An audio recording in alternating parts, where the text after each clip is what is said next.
Hey guys, welcome back to Fantasy Tip. My name is Julian, and in today's episode, we're going to be talking about the injury report for week 2 of the hockey season. Before we get started, guys, please leave a like, subscribe, hit that notification bell.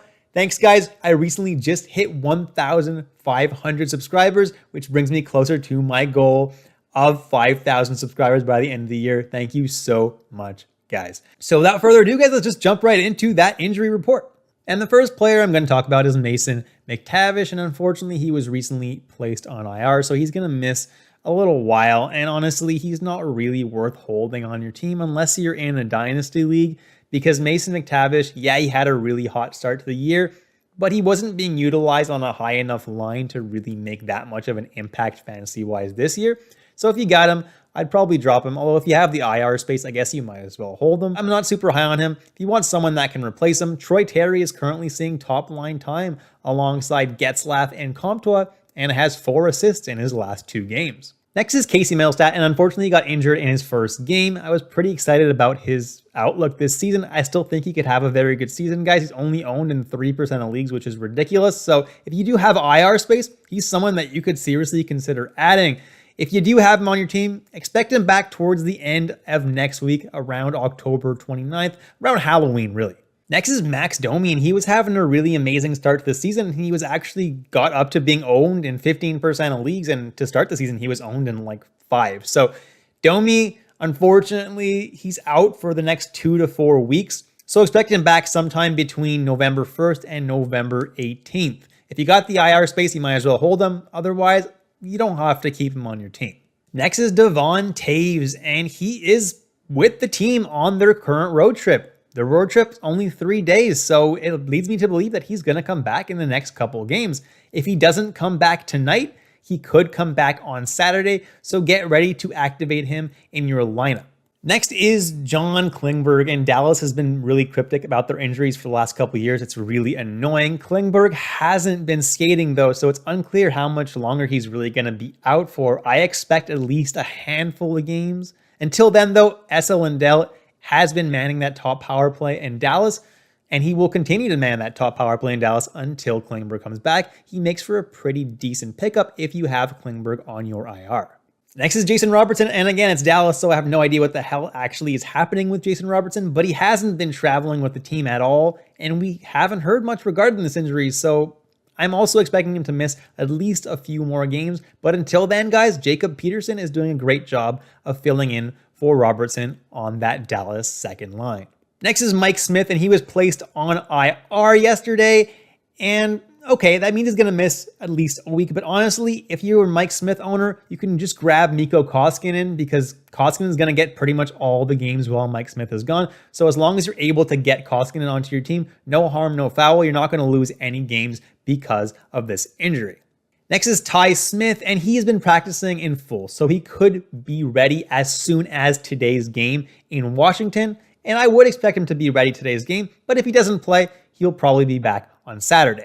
Next is MacKenzie Blackwood, and he's been rehabbing his heel, and I don't think they're in any rush to really rush this guy back into the lineup. Jonathan Bernier is a very good backup, and as long as MacKenzie Blackwood is out, Bernier is someone that you Blackwood owners should be owning right now and starting whenever you have the chance. New Jersey is not looking too bad this year. I expect Blackwood to be out at least a few more games until he's 100%.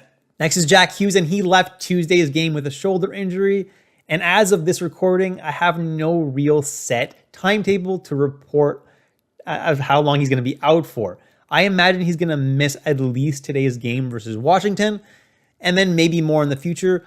I'll let you know, guys. Follow me on Twitter @FantasyTipped. I always report the newest, most breaking news for fantasy. So guys, if you do have Twitter, follow me, because I can really help you guys. I'm trying to do my best to help you guys all win your fantasy hockey championships. Next is Semyon Varlamov, and Sorokin just had a really great game against Chicago, filling in for Varlamov. And is Varlamov going to be back this week? Almost certainly. He could even start today's game. Is that guaranteed? Absolutely not. But there's a very good chance that he does start the game tonight. What does this mean for the goaltender split? I think it's going to be 50-50 until someone starts to pull away. And even then, Islanders may still just opt to start their goalies 1-1-1-1-1, alternating every night. So if you have Varlamov, I hope you also have Sorokin on your team. That way you're able to get all of the Islanders starts.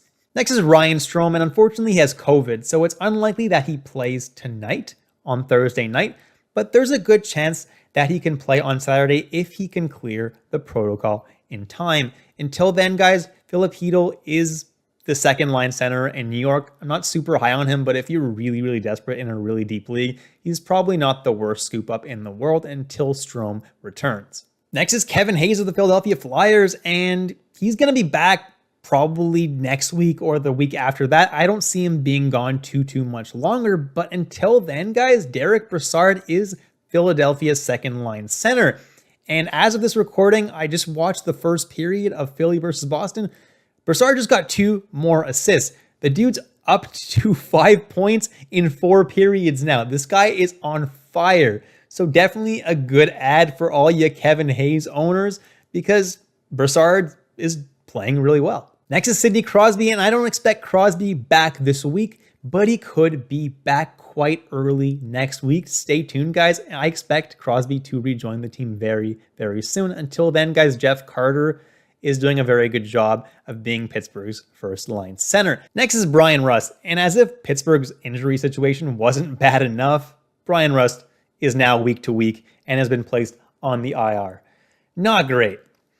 If you need to replace him in your lineup, Danton Heinen is the guy that's getting the top line minutes right now in Pittsburgh. He's only getting power play 2, but he's producing. So don't hate it if you're in a really deep league and you're in a bind. Next is Chris Driedger of the Seattle Kraken, and I'm not really sure when he hurt himself because he relieved Philip Grubauer in a game where Grubauer wasn't very good. Came in, stopped 6 of 7 shots, and somehow got injured doing that.